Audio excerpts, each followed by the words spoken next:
దేవుని వాక్యముల నుండి ఆరాధన కొరకై 148వ కీర్తన 148వ కీర్తన. యెహోవాను స్తుతించుడి, ఆకాశవాసులారా యెహోవాను స్తుతించుడి, ఉన్నత స్థలము నివాసులారా ఆయనను స్తుతించుడి. కీర్తనకారుడు ఇక్కడ యెహోవాను స్తుతించుడి, యెహోవాను స్తుతించుడి అని మాటి మాటికి ఈ మాట మాట్లాడుతూ వచ్చినాడు. ప్రతి వచనంలో కూడా ఈ మాట మనకు కనపడుతుంది. అంటే దేవుని ఆరాధించాలి, దేవుని స్తుతించాలనే మాట ఇక్కడ అనేక పర్యాయములు, దాదాపు మరి అనేక సందర్భాల్లో ఈ మాట మనకు కనపడుతుంది. దేవుణ్ణి ఆరాధించే బిడ్డలు సమస్తమును కూడా దేవుని స్తుతించాలని, సమస్తము దేవుణ్ణి ఆరాధిస్తున్నాయి అంట, సమస్తము దేవుణ్ణి మహింపరుస్తున్నాయి అంట. కాబట్టి భూమి మీద ఉన్నటువంటి మనుషులు కూడా ఏం చేయాలంటే దేవుణ్ణి ఆరాధించాలన్నమాట. కాబట్టి పరలోకమందు భూమి మీద కూడా మరి భూమి మీద ఉన్నటువంటి మనుషులు, భూమి కింద ఉన్నటువంటి మనుషులు, ఆకాశం పైన ఉన్నటువంటి మనుషులు, పరలోకంలో ఉన్నటువంటి వారు ప్రతి ఒక్కరు కూడా ఏం చేయాలంటే దేవుణ్ణి స్తుతించాలి. దేవుని సృష్టి అంతా కూడా దేవుణ్ణి స్తుతించాలి అని చెప్పి ఇక్కడ రాయబడితే వచ్చింది. నిజంగా మరి సర్వం సృష్టి అంతా కూడా దేవుణ్ణి ఆరాధిస్తుంది.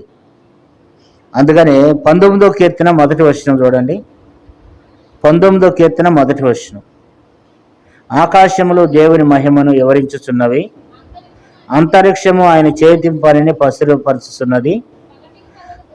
పగటికి పగలు బోధ చేస్తున్నది, రాత్రికి రాత్రి జ్ఞానం తెలుపుతున్నది. వాటికి భాష లేదు, మాటలు రావు, వాటి స్వరము వినపడదు. వాటి కొననూలు భూమి అంతటా వ్యాపించున్నది, లోక దిగంతముల వరకు వాటి ప్రకటనలో బయలువెలుచున్నవి. సార్లు మనం ఇక్కడ చూసినట్లయితే సృష్టి, దేవుడు ఇక్కడ ఏం మాట్లాడుతున్నాడంటే ఆకాశములు దేవుని మహిమను ఏం చేస్తున్నాయంట, వివరిస్తున్నాయంట. అంతరిక్షము ఆయన చేతి పనిని ప్రచురపరుచున్నవి. పగటికి పగలు బోధ చేస్తున్నవి, రాత్రికి రాత్రి జ్ఞానం తెలుపుతున్నవి.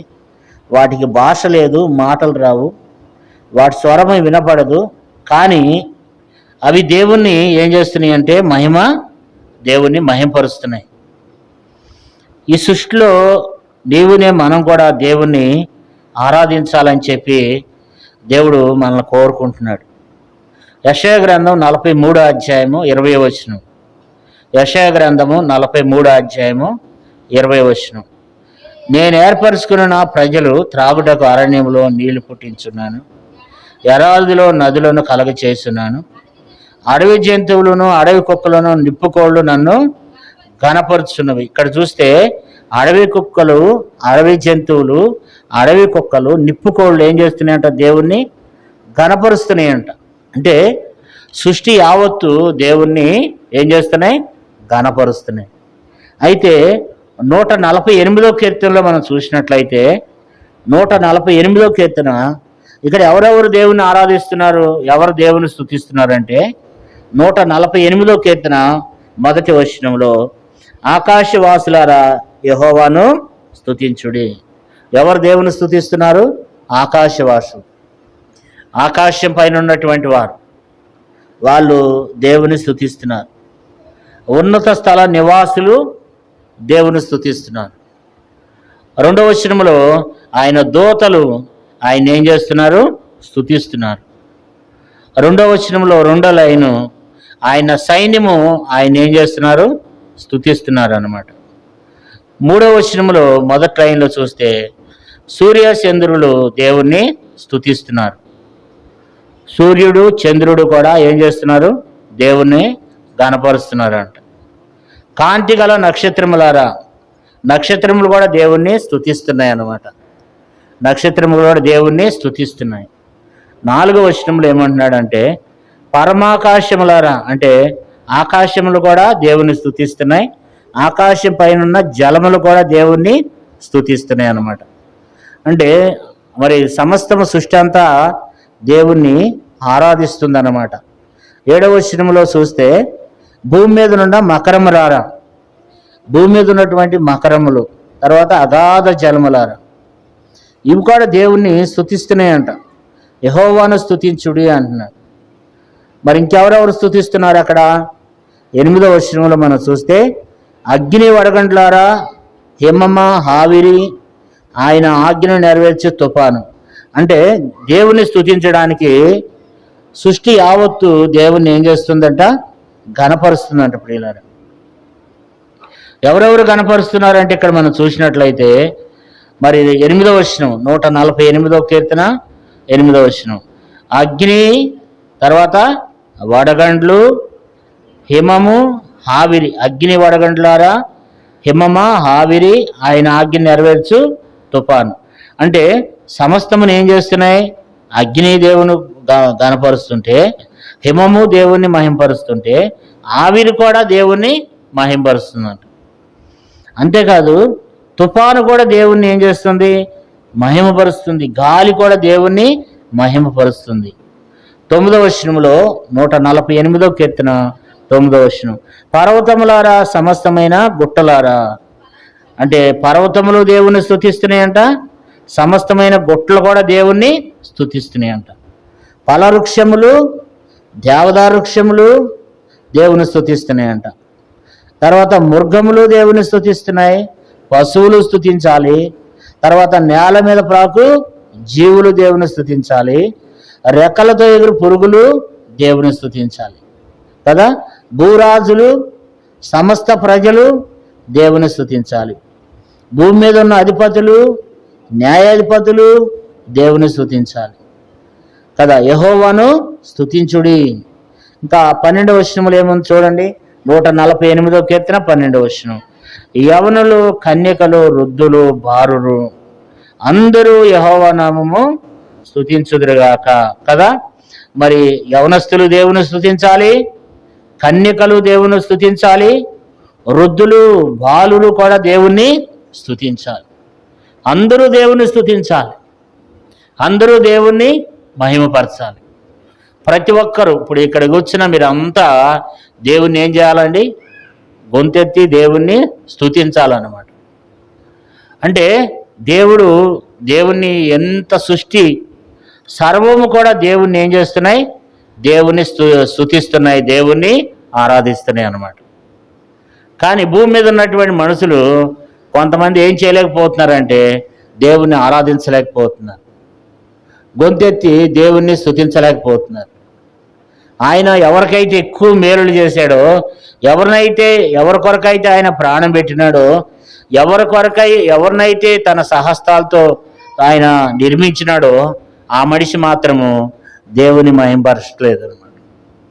కాబట్టి సమస్తం సృష్టి యావత్తు కూడా ఏం చేయాలంట? దేవుణ్ణి మహింపరచాలంట.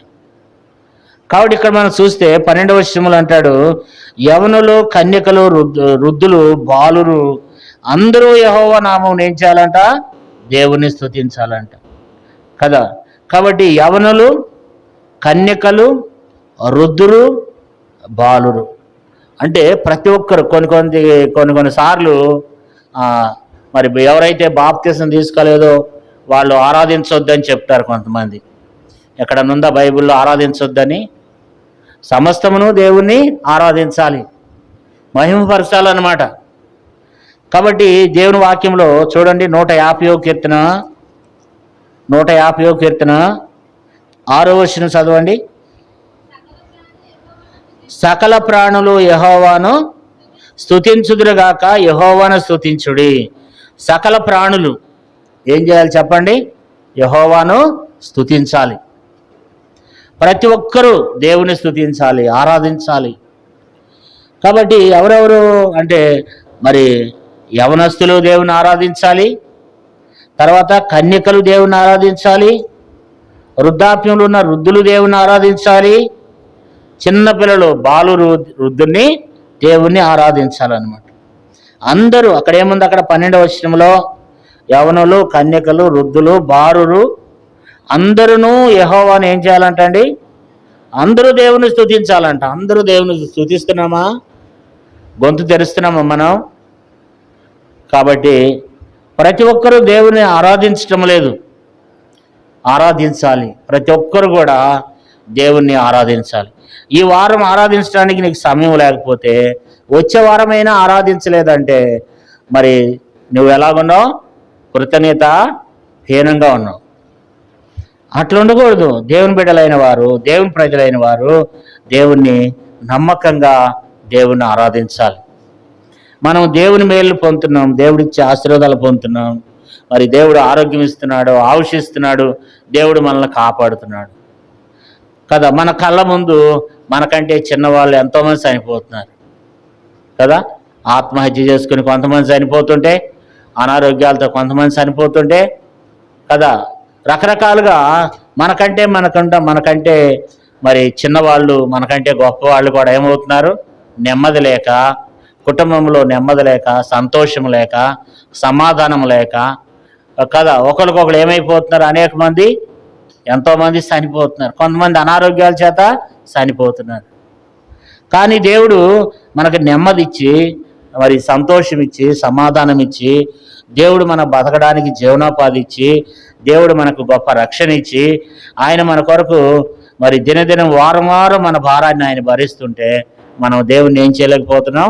ఆరాధించలేకపోతున్నాం, దేవుణ్ణి స్తుతించలేకపోతున్నాం. దేవుడు మన మధ్యలో ఉంటాడంట. బైబిల్లో రాయబడింది, 2-3 నా నామం పేరట ఎక్కడ ఉంటే వారి మధ్యలో నేను ఉంటాను. కాబట్టి ఆరాధించినటువంటి నిన్ను దేవుడు చూడలేదా? దేవుడు నిన్ను కొలత వేయట్లేదా? కాబట్టి నువ్వు ఆరాధించలేకపోతున్నావు. ఎందుకు ఆరాధించలేకపోతున్నావు? నోరు తెరవటం లేదు అంటే మరి ఆ కృతజ్ఞత అనేది నీలో దేవుడు చూడలేకపోతున్నాడు. మౌనంగా ఆరాధిస్తావేమో, కానీ బైబిల్ ఏం చెప్తుందంటే మౌనంగా ఆరాధించే వాళ్ళు ఆరాధించవచ్చు, కానీ సమాజంలో దేవుణ్ణి ఏం చేయాలి? ఆరాధించాలి. మౌనంగా ఉండే వాళ్ళు దేవుణ్ణి ఏం చేయారంటండి? మహిమపరచరంట కదా. మరి చాలామంది దేవుని మందిరంలో మౌనంగా ఉంటామన్నమాట. సంవత్సరాలు గడబడి, రోజులు గడబడి కదా, అట్లా మౌనంగా ఉంటామన్నమాట. అట్లా మౌనంగా ఉండకుండా కీర్తనకారుడు అంటాడు, నా ప్రాణం మౌనంగా ఉండక నిన్ను స్తుతించినట్లు. ఏమంటాడు చూడండి, 30వ కీర్తన. దావీదు ఏమన్నాడు చూడండి, చదువుకుందాం. 30వ కీర్తన 11వ వచనం చదవండి అమ్మా.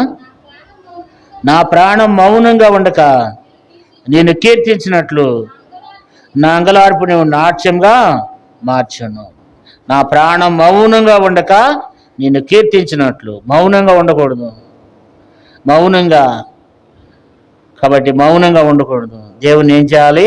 ఆరాధించాలి. దావీదు అంటాడు, నేను మౌనంగా ఉండక నేను నిన్ను స్తుతిస్తున్నాను.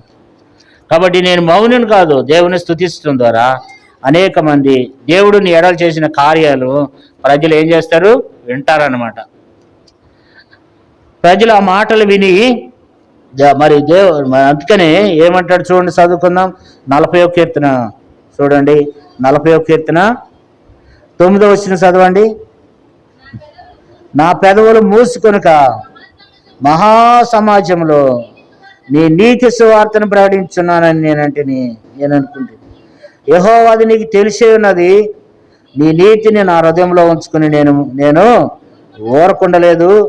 నీ సత్యమును, నీ రక్షణ నేను వెల్లడి చేసి పరిచి ఉన్నాను. నీ కృపను, నీ సత్యమును మహాసమాజం తెలవక వాటిని మరుగు చేయలేదు. కాబట్టి దేవుడు మన ఎడలు చేసే కార్యాలను మనం మరుగు చేయకూడదు.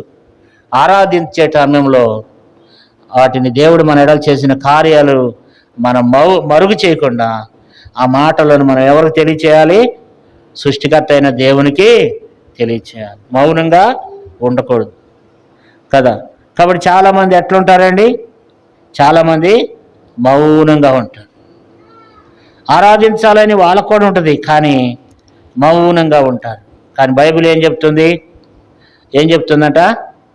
మృతులను చూడండి, బైబిల్లో 115వ కీర్తన 17వ వచనం, 115:17వ వచనం చదవండి. 17వ వచనం, మృతులను మౌన స్థితిలోనికి దిగిపోవారు అందరూ యెహోవాను స్తుతింపరు కదా. మేమైతే ఇది మొదలుకొని నిత్యము యెహోవాను స్తుతించేదము.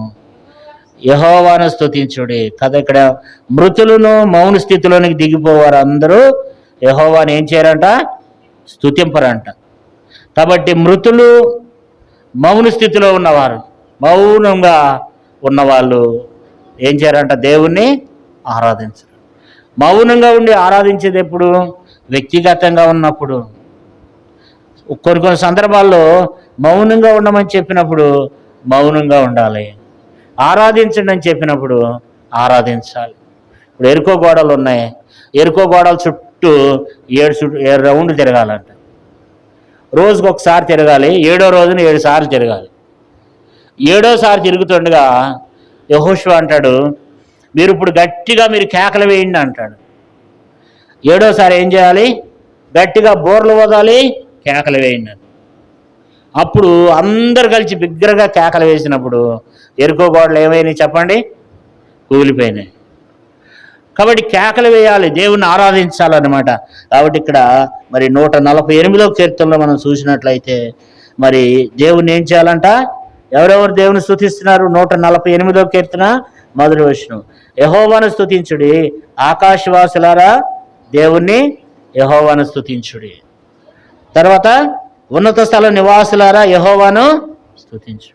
తర్వాత ఆయన దూతలు, తర్వాత ఆయన సైన్యము, తర్వాత సూర్యచంద్రులు, తర్వాత కాంతిగల నక్షత్రములు కదా. తర్వాత 4వ వచనం, పరమాకాశములు, ఆకాశం పైన జలములు కదా.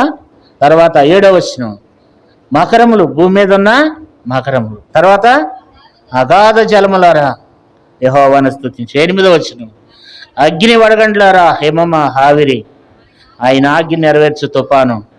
పర్వతములారా, సమస్తమైన గుట్టలారా, ఫలవృక్షములారా, సమస్తమైన దేవదారు వృక్షములారా, పశువులారా, మృగములారా, నేలను పాకు జీవులారా, రెక్కల తెగురు పక్షులారా, భూమి మీద ఉన్న సమస్త ప్రజలారా, భూమి మీద ఉన్న అధిపతులారా, న్యాయాధిపతులారా, యెహోవాను స్తుతించుడి కదా. యెహోవాకు యవనులు, కన్యకలు, వృద్ధులు ఏం చేయాలంట? దేవుణ్ణి, బాలురు, చిన్నపిల్లలు కూడా దేవుణ్ణి ఆరాధించాలన్నమాట. చిన్నపిల్లలు కూడా దేవుని గొంతెత్తి ఏం చేయాలి? ఆరాధించాలి. కరీంనగర్లో గంగిపల్లి అనేటువంటి ఒక గ్రామం ఉండేదన్నమాట. అక్కడికి అప్పుడప్పుడు ఎప్పుడన్నా పరిచర్య వేసేవాళ్ళు అనమాట. ఎప్పుడన్నా ఒకసారి అక్కడ చిన్న పిల్లలు ఉంటారన్నమాట. చిన్న పిల్లలు కూడా వాళ్ళు ఆరాధన చేస్తారు. చిన్నపిల్లలు కూడా ఆరాధన చేస్తారనమాట. వాళ్ళు ఆరాధన చేస్తుంటే నాకు సిగ్గేసేది. ఇప్పుడు వాళ్ళు ఆరాధన చేస్తున్నారు, ఇప్పుడు ఎట్లా ఉన్నారో నాకు తెలియదు. దాదాపు ఒక 5-6 సంవత్సరాల క్రితము నేను చూశాను ఆ సంఘంలో. అట్లా చాలామంది చిన్నపిల్లలు కూడా కొన్ని సంఘాల్లో ఏం చేస్తారు? దేవుణ్ణి ఆరాధిస్తారన్నమాట. కాబట్టి యవనస్తులు, తర్వాత కన్యకలు, వృద్ధులు, పిల్లలు దేవుణ్ణి ఏం చేయాలి? ఆరాధించాలంటాడు. సకల ప్రాణులు దేవుణ్ణి ఆరాధించాలి కదా. గొంతెత్తి దేవుణ్ణి స్తుతించాలి కదా. ఏ రకంగా ఆరాధించాలంట?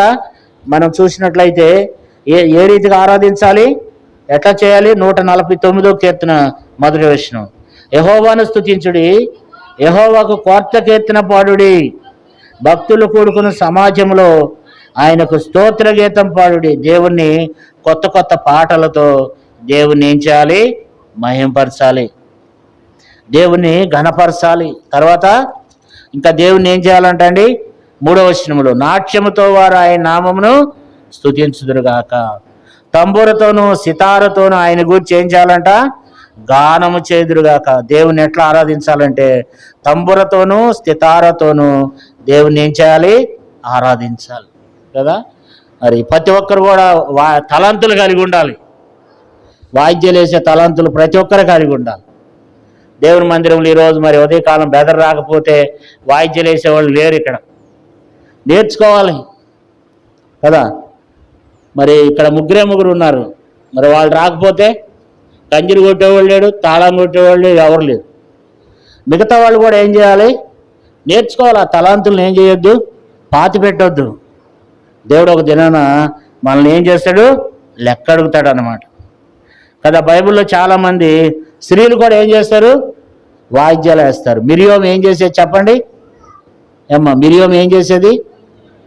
తంబుర వాయించేది. తర్వాత యెఫ్తా కుమార్తె ఏం చేసేది? ఏం చేసింది? ఆమె సితారా తీసుకుని ఏం చేసిందంట? మరి తన తండ్రిని ఎదుర్కొంది పాటలు పాడుకుంటూ యెఫ్తా కుమార్తె. అంటే తలాంతులు కలిగి ఉందా పురుషులు స్త్రీలు ఏం చేయాలి చెప్పండి? మౌనంగా కూర్చోకూడదు, నేర్చుకోవాలి. కంజీని నేర్చుకోవాలి, తపలా కొట్టడం నేర్చుకోవాలి కదా. ఇవన్నీ దేవుని బిడ్డలంగా మనం నేర్చుకోవాలన్నమాట. వాయిద్యాలు వేయటం ఇవన్నీ కూడా నేర్చుకోవాలి. కొంతమందికి తలాంతులు ఉంటాయి అన్నమాట. కొంతమందికి రావు, ఎంత నేర్చుకున్నా కొంతమందికి రావు, కానీ కొంతమందికి తలాంతులు ఉంటాయి, వస్తాయి అవి. కాబట్టి వాటిని ఏం చేయాలి? వాటిని దేవుని సన్నిధిలో ఉపయోగించి దేవుణ్ణి ఏం చేయాలండి? మహిమపరచాలన్నమాట, మహిమపరచాలి. సాతానుడు అంటే లూసిఫర్గా పరలోకంలో ఉన్నప్పుడు వాయిద్యములతో దేవుణ్ణి ఏం చేసేవాడు చెప్పండి? మహిమపరిచేవాడు. చాలాసార్లు మనం వాయిద్యాలు వేసేవాళ్ళు మనం అంతగా పట్టించుకోమన్నమాట. వాయిద్యాలు లేకపోతే ఆ పాటకు అర్థమే ఉండదు, పాటకి జీవం ఉండదు, ఆ పాటకి కళ ఉండదు. వాయిద్యాలు వేసి ఆ లూసిఫర్ దేవుణ్ణి ఏం చేసేవాడంట? మహింపరిచేవాడు అంటాను, గణపరిచేవాడు అనమాట.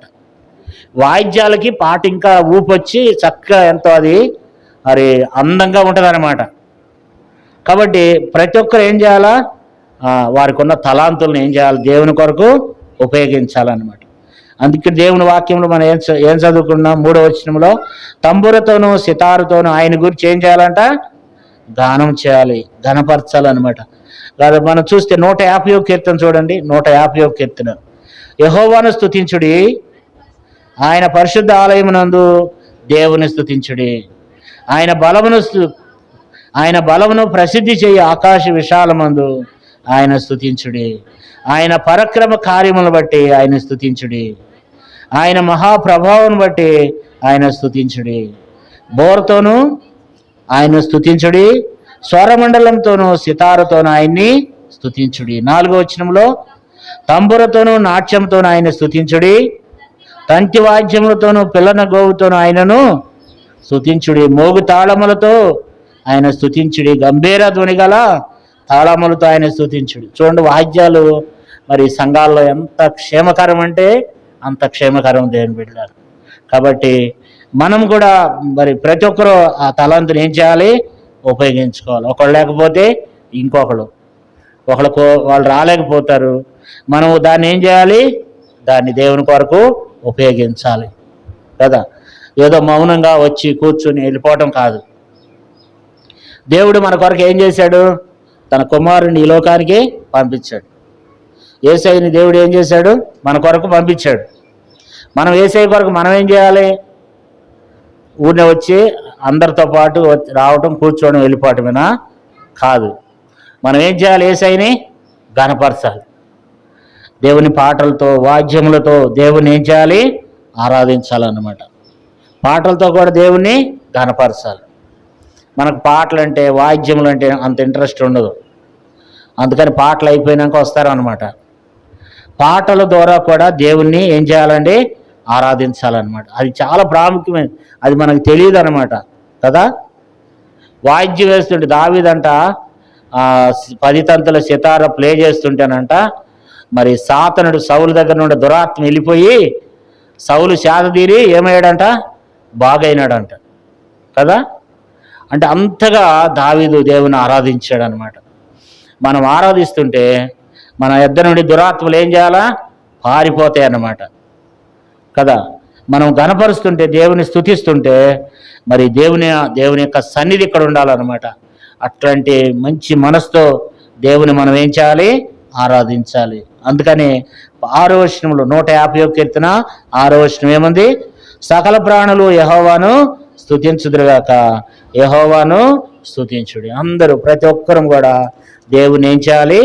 ఆరాధన చేసి ప్రతి ఒక్కరిని దేవుని మనం ఏం చేయాలి? స్తుతించి ఆయన మనము ఘనపరచాలి. మౌనంగా కూర్చోకుండా ప్రతి ఒక్కరం కూడా గొంతెత్తి దేవుని మనం ఏం చేయాలి? ఆరాధించి ఆయనను మనము ఘనపరిచే వారంగా మనం కలిగి ఉండాలి. దేవుడి కొద్ది మాటలు దీవించి ఆశీర్వదించును గాక.